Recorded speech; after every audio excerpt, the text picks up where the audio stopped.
Welcome to the Luzier Ranch. Let's go do some drums and some good stuff. Welcome. Come on, let's go.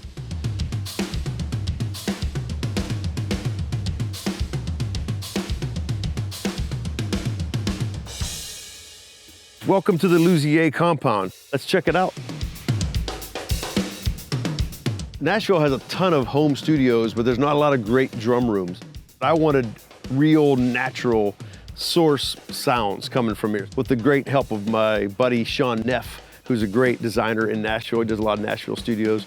So we have like 16 by 13 ceiling. A lot of people like dungeons, like they don't want to know if it's noon or midnight. I'm the opposite. I love light. That's why I put skylights in it, a giant picture window. I sit here and play watch hawks and watch bunnies and deer. I'll be playing, my engineer will be like, hey man, you distracted? I'm like, yeah, look at there's vultures on the fence. He's like, stop looking at it. But I just love the whole natural light thing. I grew up on a 118-acre farm in the middle of freaking nowhere, so there was nothing around. I started drumming at a very young age, probably 4. I saw my uncle playing in a marching band. He played the bass drum, and I was like, that's really cool. My parents would constantly play music all the time, Elvis and the Beatles, Chuck Berry. I gravitated towards it, and I would always find myself tapping on stuff. I had like an old cassette case, and I would beat on the case. I would try to find a place that sounded like a kick drum, and then the snare. And a couple years of that went by, and my mom and dad were like, we need to get him a kit of some sort, So they bought this Muppet kit, and I completely annihilated it in 2 weeks. And they said, okay, he's kind of serious, maybe we should give him another real one. It was a CB700 kit, and camber cymbals, the whole bit. I didn't know what I was doing. I had no one show me anything. I was completely 100% ear trained, So I would wait for something to come on TV, watch the drummer to see what to do, and I'd literally mimic him. And I still didn't really have a lesson until about 8th grade when I joined the jazz band. Now I'm learning a little bit of jazz, and then I joined the concert and symphonic band. And then marching band hit around 10th grade. So around this time, I was playing so much drum kit that I wanted to start a band. So I met a local guitar player. We tried to put something together. Well, we're too young to play club. So it was literally like our dads would stand by the door. We would load in the gig, play the gig, then have to leave immediately. I was in marching band, concert, symphonic, jazz band. I had my own rock band. Still couldn't really sight read that well at all.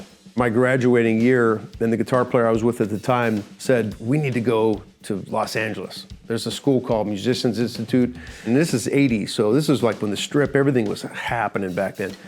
Bought a 15-passenger Dodge Maxi Wagon van from our church, gutted it, and we loaded the thing up. Kick drums and Marshalls going across America. 2 months after graduation, I went from a 118-acre farm to Hollywood Boulevard. So that was just a hair bit of a shock. I didn't even know what a neighbor was. We didn't even have a neighbor for a mile. And all of a sudden, I'm living on Hollywood Boulevard, walking to school. It was a big switch,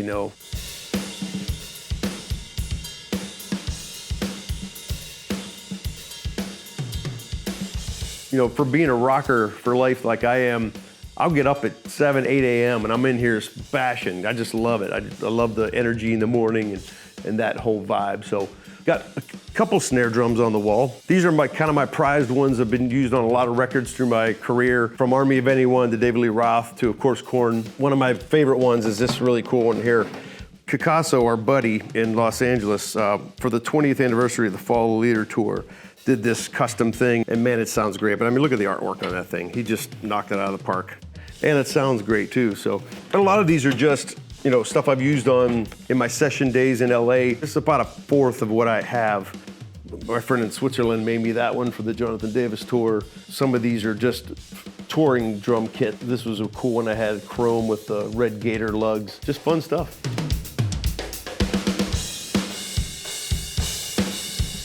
I didn't know that I was building vocabulary all those years of playing in cover bands and doing all that. So it's quite interesting looking back now, but I was still getting my timing together. I was still trying to make connections. I used to just think, I'm gonna practice so hard that no one's gonna be able to turn me down. I'm just not exactly true.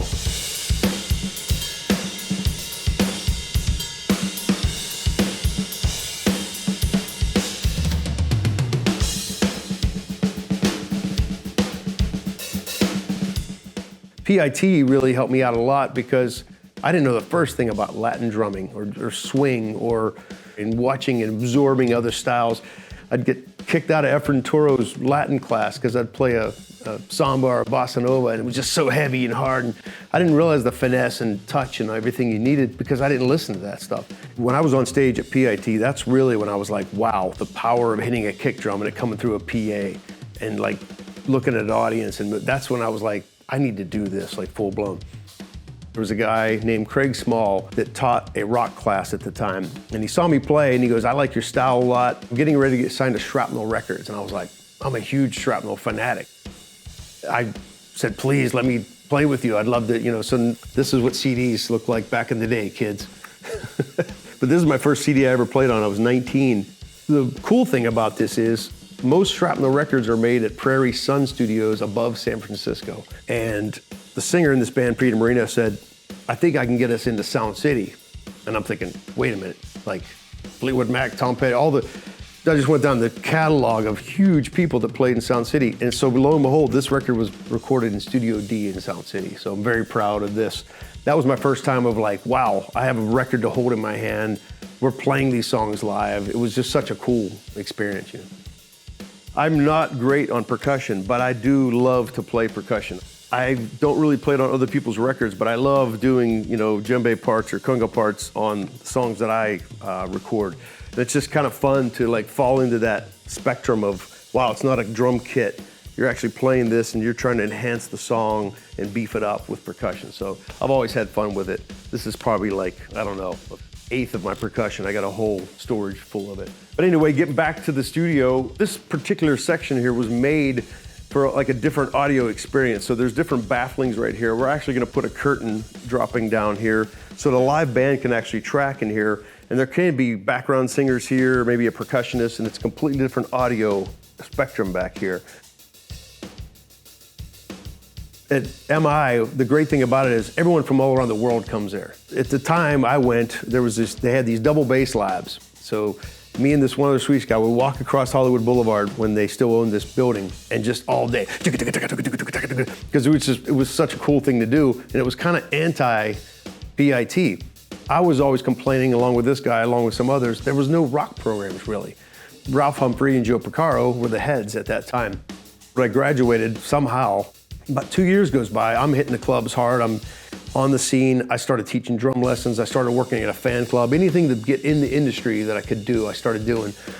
I get a call from Ralph Humphrey one day, and he goes, Ray, I would love for you to come down to PIT, and me and Joe want to talk to you. I'm like, wait, are they gonna take back my diploma? Maybe I did fail, and they're taking back my diploma. No, but they called me in, and they both had these weird looks on their face. They're kind of smiling, and I was like, what's up, guys? I'm 22, maybe. And he goes, there's a lot of people kind of complaining about no rock programs, and we think that with your experience now, with you doing, I had a couple records under my belt, we want you to write a rock curriculum for us. And I'm like, me? That's how it started. People were walking into my class and they're like, where's the teacher? I'm like, how's it going? So once I started getting gigs, I would have to miss work, but they like that because they want the staff to be out there doing professional things because it makes the school look better. Who wants to get taught from a bunch of people that have never had the big experience? Hi, what's up everyone? I'm Ray Luzier. I play for a band called Korn now, with a K. Very happy to come back. This is like my home. That's a pretty cool thing. Signed by all 4 original KISS members. That's one of the reasons I play drums to this day. Peter Criss, laugh if you want, they're awesome. George Lynch guitar, Mick Mars cabinet here. This is a pretty new studio, so I started hanging up some of the memorabilia stuff. Monkey, James Schaefer gave me that Mesa right there. Rod Diaz gave me that GK. We're just starting to get some really cool amps. I was on Mick Mars's last record called The Other Side of Mars, and I kept his wallpaper of Marshalls everywhere. I'm like, hey man, one of those will look good in my studio. And so one day he actually gave me one, so thanks Mick. Everybody wanted to be KISS, Guns N' Roses. We always wanted to start from scratch and get that record deal and write songs, go tour the world. Like everybody has this big dream, right?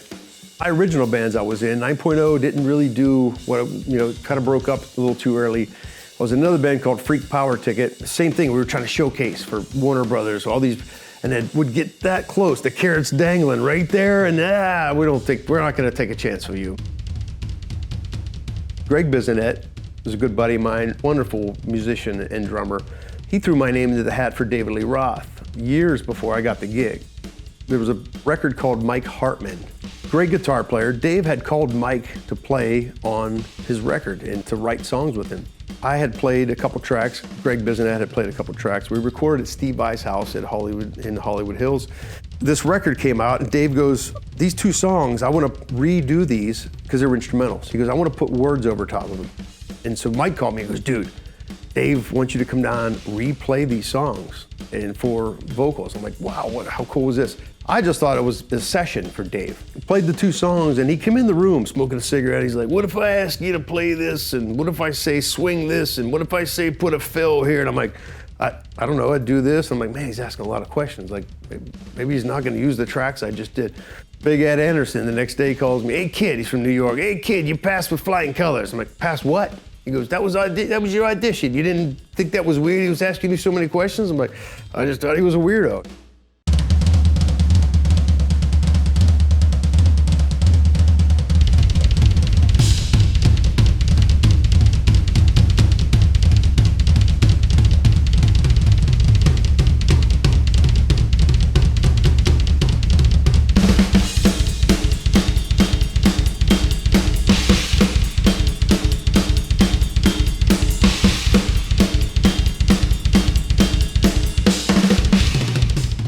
Got the David Lee Roth gig, 97. Now I'm playing Sweden Rock Fest and I'm playing these big places with Diamond Dave. You know, for 8 straight years, there wasn't one time that I didn't look out and say, that's David Lee Roth. What an experience. There's not enough days for me to tell you the stories, but one of the most eccentric, interesting human beings on the planet. He taught me to be a performer. He's like, Luzier, there's people paying to see you back there. Don't look like you're waiting for the bus. I'm like, what do you mean? And he's right, you know, that just because he's David Lee Roth, people are paying the money to see the band. Give them a show. Don't be a ham, you don't have to sit here and be a show off, but that always stuck in my head. And it always taught me, like, if I was in the 10th row, what would I want to see on stage? Do I want to see a drummer like, or do I want to see a show? Why did I pay money? I can stay home and listen to the CD or whatever. So that always stuck in my head to this day with Korn.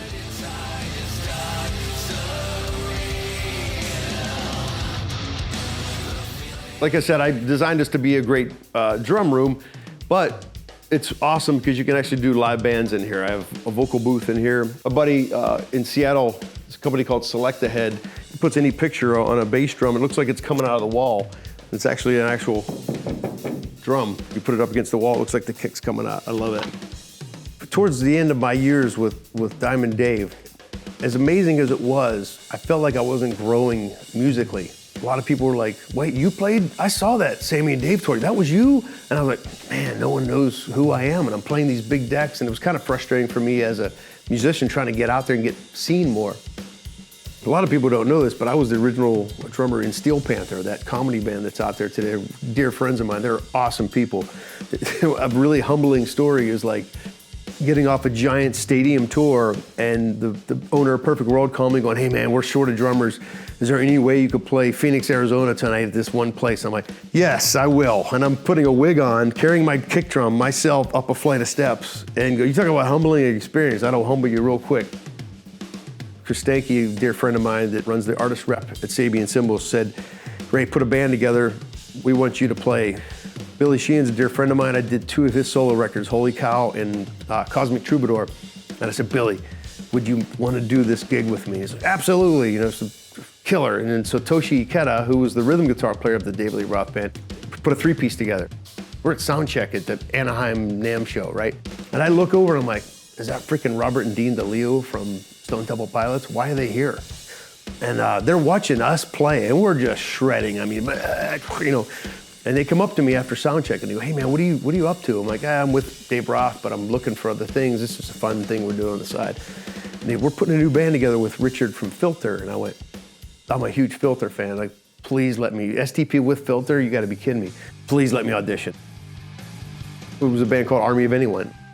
I was becoming a full member on record 2. And it never happened, unfortunately. Short-lived, we were the guinea pigs on Firm Records. one of my most proud of records. Their whole thing was, to me, was like, what's your hook? And I'm like, well, here's my groove. And they're like, that's great. What's your hook? I never thought of drumming being hooky. That was like, okay, now there's a whole new approach to my playing, you know? There's a song called Goodbye that ended up being the single on the record. We're in the studio and we were playing it, and there was a little thing at the end. It's a very anthemic kind of chorus to it. And Ezra and Robert DeLeo are standing back there. They hit the talk button and go, Ray, just go nuts at the end here. Just go nuts. And I'm like, go nuts where? Like, just start playing stuff at the end of this. Just do like a vamp, whatever I don't know, just what do you feel, whatever you're feeling.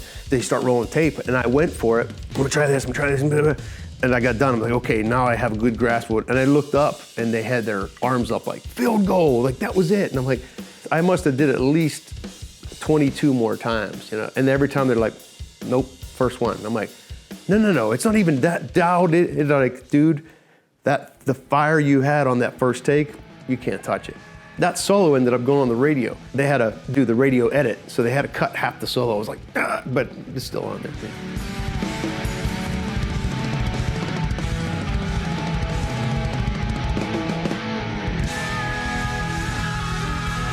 Unfortunately, Army of Anyone was short-lived, and I called my manager and said, do you know any of other gigs? Is there anyone else looking? Can you please look out for me, you know? And he goes, why don't you go play a couple Korn songs with the guys? And I went, yeah, right.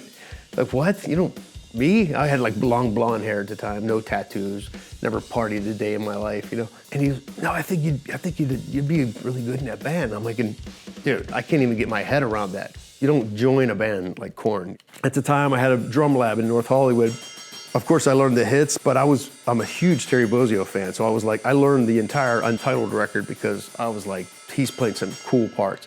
Called the manager, I'm like, I think I got a hold of this.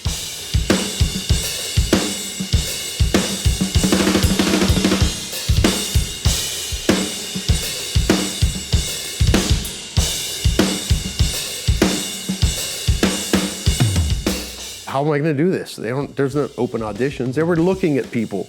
I had a drum clinic tour for Sabian Cymbals at the time, and I was going up the West Coast, and I went up the whole way to Oregon, and he goes, hey, Korn's last show on this Family Values tour is in Seattle. Why don't you fly up to Seattle? You're already gonna be up there, play a couple songs with the guys. Sounds simple, right? Well, it's an arena. It's the last show of the tour, and if anyone knows, if anyone been on tour before, the last show of the tour, you're already in your own bed. You're checked out, you're like home. I show up, there's this really crappy 5-piece kit set up. I don't even know what brand it was, but it sounded like crap. All the crew people are looking at me like, who the hell are you? And I'm like, yeah, so funny thing, I'm supposed to play a couple songs with the band, and they're like, and the guy's like rapping, Chris like, well, they're not gonna be here. I'm like, cool. I'm setting up, and I'm like trying to tune these drums, and I'm like, this is stupid. 90 minutes goes by, I'm like, wow, this was awesome. I'm like, I'm gonna get my manager for this one. Monkey shows up eating a sandwich. Sorry, man, last day of the tour. I'm like, hey, totally get it. He goes, what do you know? And I had this little piece of paper with like 33 songs. I go, I kind of know this. And he's like, you know all those? I go, kinda. And so we started playing them.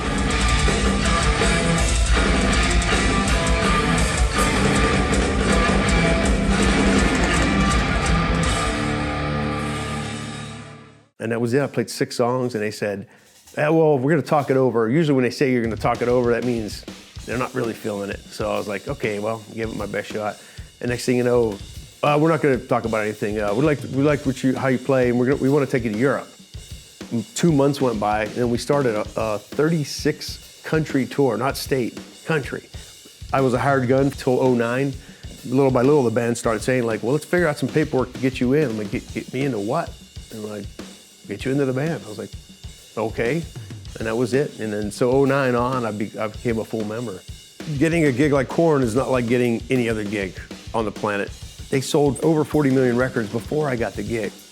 I respected David, the former drummer's parts, but one thing that Korn told me, be yourself. Just feel it, you know, it's all Jonathan kept telling me, just feel it. At the same time, how am I gonna work my flair into this? They sound like nobody out there. So it took me years, literally.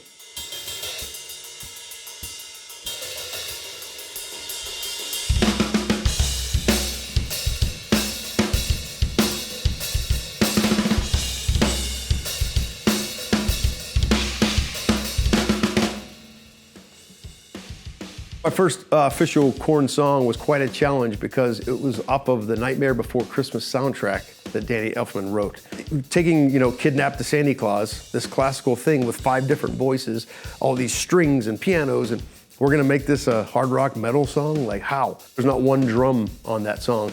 So we had to create this grooves, and we just somehow made this song come to life, and I'm super proud of it. After doing a tour on Korn 3, Remember Who You Are, Jonathan Davis started bringing these recordings to us, and Skrillex and 12th Planet and all these people I wasn't really familiar with back then. I'm like, man, this is awesome. Is this for your solo record? He goes, no, this is for Korn. And I'm like, wow, the drums were massive, because these DJs use these programs and they sidechain and they dip out the music so the drums poke through even more. I'm thinking, what's an acoustic drum gonna do to that? I was thrown off at first, and I was like, man, am I just gonna sit this record out kind of thing? We ended up using the program drums for a lot of things with real cymbals, because that was just the sound it needed for that. It had nothing to do with my drumming abilities.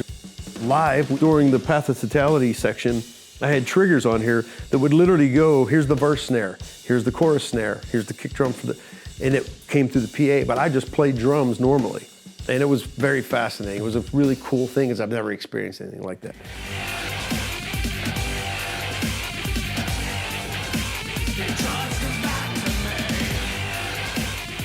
Now it comes time to do the paradigm shift, and now it's the 4 original members and me. I've always wanted the 4 original guys and me in the band, and that dream came true with that. We did the drums at NRG Studios, and it was just phenomenal. Fast forward to the Serenity of Suffering record.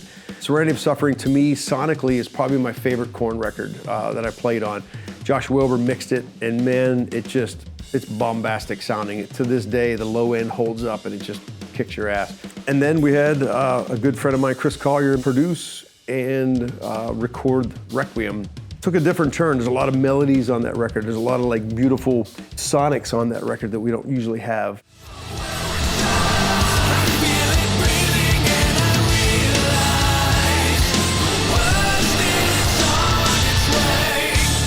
Bands are like mini marriages. You have to get along with them, or someone's not gonna wanna be on the road with you. So that whole ego attitude thing, gone, see ya. Because there's too many people that want to be in big gigs and want to be sometimes where you're at. You become family with them, and it's almost like mini blood, so don't be a dick, kids.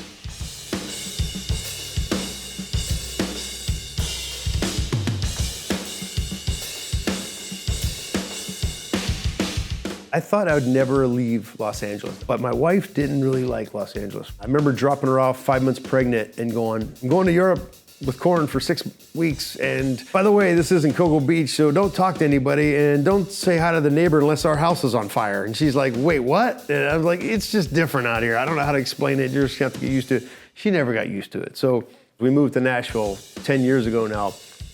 It's interesting balancing a family with a giant rock band. Takes a special other person to put up with, oh, by the way, we're going to Europe for 6 weeks. Oh, by the way, we're going to Canada for another 2 months. My wife's awesome at adapting. Like when I'm on, it's like a switch she flicks. Like when I'm gone, it's like, okay, I'm responsible for everything.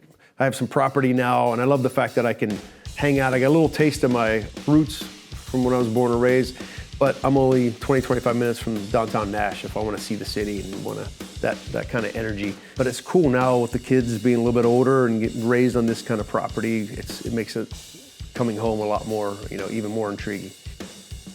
When I moved to Nashville, I had a house that I kind of converted this extra room into a studio. It was more of a practice room than it was a studio. And I've always dreamt about having my own recording studio, like somewhere that I could walk 10 steps and go, I can make a full-blown record if I want to. So I'm very fortunate to have this in my backyard now. 3 a.m., if I wake up in the middle of the night, I have mass insomnia. I'll just get my iPhone out and record an idea and go back to bed. Now we're starting to rent it out to other bands, which is cool. Scott Bush, my engineer, is amazing. Live band playing to individual musicians playing to the final mix. So he's amazing at that. I just wanted the best drum room I could make. It's amazing having this right now at my disposal. Come on in, check out the control room. This is a pretty cool Ray Luzier sign. My friend Mike Berg made me from Humes & Berg, awesome company. This is like MTV Cribs. Yo, check out my crib. Check out my dudes. This is the control room. There he is. Scott Bush, everyone. Ladies and gentlemen. Evan's in the house. Mark Bennett. Trusty drum tech. Trusty engineer. Scott and I were in a band called the Nixons back in 2000 together. He engineers for me, makes me sound good. There's some drum heads that we're using. Oh. They make my life easy. Hey, that's a true story. It is. We got Evans in here, and he looks out of the glass like a freaking chicken head. And I'm like, what is? He goes, what is that? I go, Mark, just put all new Evans head on it. He goes, don't touch the drums ever again. Like, just leave those heads on, whatever it is. And that's a true story. So yeah. Normally you tune these drums, and then you tune them again, and then you go in the control room, and you got to go tune some more. Mark came in, spun them things right on the drum.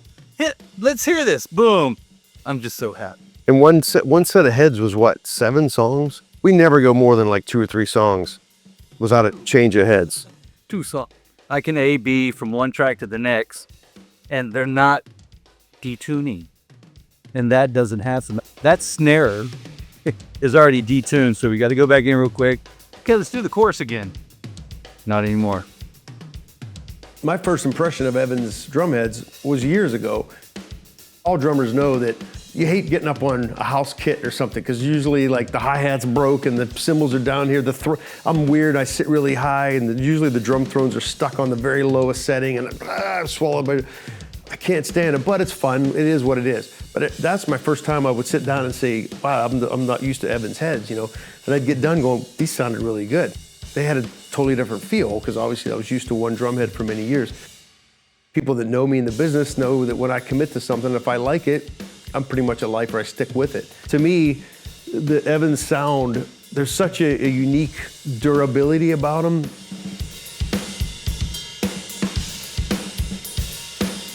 Mark Bennett, my drum tech, introduced me to bringing them on my drums. We were having some problems out on the road. He says, look, you know, I love these drum heads. You know, I says, I've loved them for years. I just don't know anything about them, to be honest, you know. He's like, check this out. And I'd go crack, and I'm like, that sounds phenomenal. That's amazing. Well, that's this head. The more I put them on my drums that I know very well, from Pearl Reference to the new Ref 1 kit to the Masters that I have, I know those drums backwards, inside and out. Nothing's gonna change what's embedded in my brain. Well, Evans did. Tonality, everything, durability-wise, it just went boop. And I was like, oh, okay. We had a set of G2s on these drums in my studio now. We got to about 5 or 6 songs, not takes, songs, meaning like I might have played the song 6, 7 times, maybe 20 times. Those are beat up heads. And the engineer would go, don't touch those heads. I'd go to tune them, just tweak them. He goes, don't touch the 12-inch. Don't touch the 16. I'm like, no, I hear this dipping a little bit. He's like, come in here. And I'd go around the kit and I'm like, I understand now that nothing is dipping, but I'm not used to that. Ta-da! Look at that. Beautiful Pearl Reference green wood grain kit. Got my black chrome Evans on right now, which we just started tracking with those, and I love them. This is probably the 4th set, because we're trying new things. It's a new room. You put them on, I'm like, man, it's gonna be too dark of a thing. There's just enough boom and there's just enough attack in there that's a perfect blend. Just to have the drums that you know with a head you can rely on is everything. Before the black chromes, I had the EC2 heads on. The feel of the drums are quite different. There's more of a rebound, I found out, but I love the sound of these. Now I did try the G2s, clears and coated, and I love them. I love the coateds more than the clears, but there hasn't been one bad head. There wasn't one set where I went, I'll never use these again. That's saying a lot, because I'm a pretty picky guy when it comes to tones. This is pretty much the Korn configuration, only I added the 8 and 10 up top, and I love it. I love having the intervals. Probably my favorite head so far is the heavyweight. Korn, of course, my sticks are hitting me in the back and I come down in a full stroke. In the studio, of course, it's more controlled, but I still lay into the drums, you know. The heavyweight, I didn't think we'd be using these in the studio, and man, they just hold up like beyond anything I've ever used before. Everyone always asks me why I have an 18 on the left. I played ambidextrous for quite a long time. I never got comfortable with the 2 floor toms over here. There's people that got 3 and 4 floor toms over here. I don't know how your right arm's that long, but to me, this always felt comfortable. Right there, you just have to work it out when you're coming down from a fill to get to that 18. This thing sounds amazing. It's a reference wood snare. 22 by 18 kick, and I have a 14 by 26 up right now. Korn's tuned down to Z flat. Tuning is so low. To get drums poking through that, I'm always boosting the attack on the kick and even the toms sometimes. I don't have to do that with these heads, and I freaking love that. I love this cymbal configuration. I have a little stacks over here, little 10-inch 18 HH. I have 19 19s up front. That raw bell is one of my favorite crashes. I'm always using these big 20 HH explosions for my main riding crash. If you see me with Korn concerts, that thing just sings through everything, and it really doesn't get in the way of the instruments. There's something about that frequency. Got a big old 22 Neil Paragon crash right here, which I love. Little setup, 12-inch hats here. Everyone I say, like, why do some of your cymbals swing? Why do some of them tight? It's just something I like. There's a texture about it. I have to know that ride won't move and that ozone doesn't move. If they ever loosen up in the middle of a show, I'm always yelling at Mark, like, tighten those things up. I was a Tommy Lee freak, Tommy Aldridge. All the old drummers when I grew up had the 2 Chinas up super high. So I had to have that, and I cracked one. Even back then, I played left and right hand, and I'm like, I need to hit it with both hands. How do I do that? I'll just throw it in the middle temporarily. Well, that's when I was like 12 or 13. So that's never left me, and I'm only 27 now. A really cool thing on the kick drums, which I'm very impressed with, is how much the EMAD heavyweights, the click instantly I'm hearing off of them. Kick drums in rock or heavy rock, metal, they get buried. That's why everyone has that 3/4K cranked in the EQ, or they'll flat out use triggers. Most drummers in the heavy world use triggers because it's gonna slice through the guitars. You don't need them with this, and that's what I love about it. The EQ pads on there are good for people like me because I'm a stomper. I sit really high and I bury the beater all the time. It's not a great technique, I don't highly recommend it, but that's something I've done my whole life. I don't worry about a durability problem with these. That click and the foam that goes around it has this warmth about it. So if you mix the warmth that the foam gives with that click of the sound, it's a perfect combination in my opinion. I'll play in Doc Martens, which a lot of drummers go like, how do you play in Doc Martens? The kick drums take a lot of abuse because not only is my leg like this and down, I'm basically stepping down and I leave the beater buried all the time. So having the EQ patches, someone like myself, I need that durability, and I don't need to be worried about it when I'm rocking out in front of 30,000 people that beater is gonna go through the head. So that's a huge thing for me and a comfort that I don't need to worry about.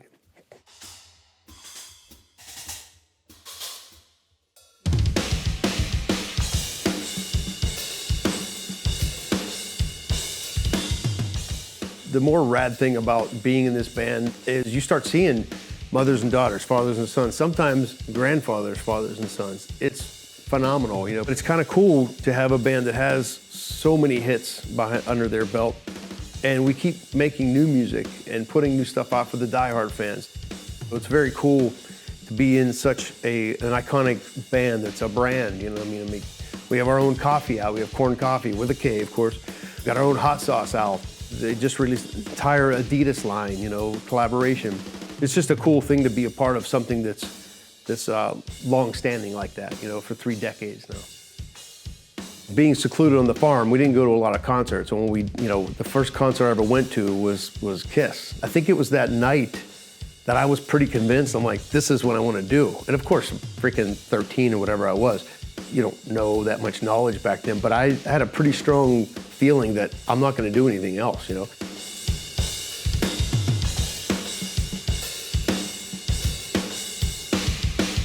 If I had a nickel for every time someone would say, you'll never make a living playing drums the rest of your life, so many people said, no to me, and that you have to do something else in the meantime. And I just never had a plan B or C. It was always like, I lean forward.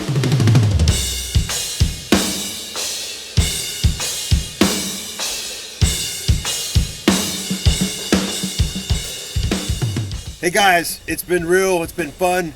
I had a blast, but I got to go and you guys need to go, so peace!